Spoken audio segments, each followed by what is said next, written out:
Hi அஸ்லாம் வலைக்கம் friends. இன்றைக்கி ரமலான் 3 எப்படி தான் நாள் போகுதோ தெரியலங்க. இப்போ தான் ரமலான் தூங்குற மாதிரி இருந்துச்சு. அதுக்கெல்லாம் 3 நாள் ஆயிடுச்சு. இன்றைக்கி எங்கள் அம்மா கிழங்கு ரொட்டி செஞ்சு தரேன்னு சொல்லி அவங்க செய்கிறதுக்கு இறங்கிட்டாங்க. கிழங்கு ரொட்டின்னு வந்து பராட்டா இருக்குல்ல, அது மாதிரி வீசணுங்க. அது வந்து ரொம்ப கஷ்டம். எல்லாருக்கும் வந்து கஷ்டம் இல்லை. சில பேர் வந்து செய்வாங்க, சில பேருக்கு செய்ய தெரியாது. உண்மையிலே எனக்கு செய்ய தெரியாதுங்க. அதனால என் அம்மா சொன்னாங்க நான் சுட்டு தரேன் அப்படின்ட்டு.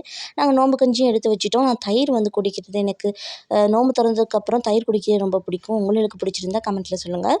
அப்புறம் எங்கள் அம்மா கீமா கறி செஞ்சுட்டாங்க. கிழங்க வந்து நல்லா மஞ்சள் மிளகெல்லாம் போட்டு நல்லா கீமா மாதிரி செஞ்சு எடுத்துட்டாங்க. மாவு வந்து ஏற்கனவே பிணைஞ்சு நல்லா ஊற வச்சுட்டாங்க. இப்போ செய்கிற வீடியோ பாருங்கள்.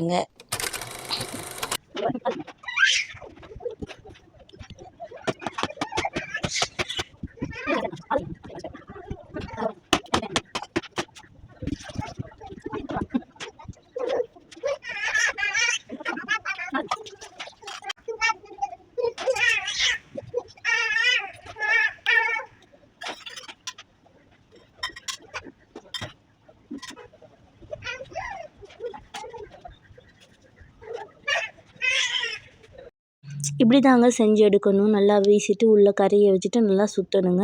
சுற்றிட்டு பேண்டில் போட்டு நாங்கள் எடுக்கிறதுக்கு தான் இன்றைக்கி செஞ்சுருந்தோம்.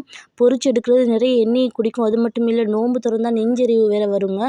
அதனால் இப்படி பேண்டில் லைட்டாக எண்ணெயை வந்து பூசிட்டு சுட்டாலே நமக்கு ஹெல்த்தியான சாப்பாடு மாதிரி இருக்கும்ல. அதனால் வந்து நாங்கள் செஞ்சோம். அதுக்கப்புறம் அதோடைய சோஸ் தொட்டு தான் நான் சாப்பிட்டேன். இஃப்தார் திறந்ததுக்கு அப்புறமா வந்து இது வந்து கொஞ்சம் லேட் ஆகி ஜைப்பா இருந்தாங்க பக்கத்தில். நாங்கள் வச்சு சாப்பிட்டோம். செம்ம டேஸ்ட்டாக இருந்துச்சுங்க. நோம்பு டைமில் உப்பெல்லாம் எதுவுமே பார்க்க முடியாது. ஆனால் எல்லாமே அளவாக இருந்துச்சு. சூப்பராக இருந்துச்சு. பொதுவாகவே ரொம்ப பசிக்கும்ல. அதனால் வந்து நோம்பு திறந்ததுக்கப்புறம் நிறைய சாப்பிடணும் அப்படின்னு நான் வந்து நினைப்போம். ஆனால் இன்னமும் தெரியுங்களா, அல்ஹம்துலில்லாஹ் வந்து ஒரு கொஞ்சம் கஞ்சியை குடித்தாலே வந்து வயிறு ஃபுல்லாகிடும். ஏழை ஆக்களை பொறுத்தவரையில இந்த கஞ்சி குடிக்கிறது ரொம்ப பெனிஃபிட் தெரியுமா?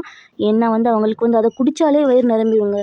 அந்தளவுக்கு வந்து ஒரு ஹெல்த்து இந்த கஞ்சியில் உள்ளது. வேறு எதுலேயுமே வராதுங்க. சம்சா பேட்டிஸ் என்ன சாப்பிட்டாலும் அந்த கஞ்சி குடித்தா ரொம்ப திருப்தி. ஃபைனலி எல்லாமே சாப்பிட்டதுக்கப்புறம் நான் ஒரு டீ குடிப்பேன் வளமையா. இது வந்து எனக்கு பிடிச்ச கப்ஸ் கப் தான் 2 இருக்குது. 2 இருக்குது. இதில் 1 தான் நான் குடித்தேன். செம்ம டேஸ்ட்டாக இருந்துச்சு. அதுக்கப்புறம் சஹருக்கு வந்து இங்கே நம்ம சமைக்க ஆரம்பிச்சிட்டாங்க. கோழிக்கறியும் கத்திரிக்காய் கறியும். சரி, அடுத்த வீடியோ நாளைக்கு சந்திக்கலாம். இந்த சேனல் பிடிச்சிருந்தா எங்களோட ஃபேமிலி விலாக்ஸ் வந்து பிடிச்சிருந்தா மறக்காமல் இந்த சேனலை வந்து சப்ஸ்கிரைப் பண்ணுங்கள், சப்போர்ட் பண்ணுங்கள்.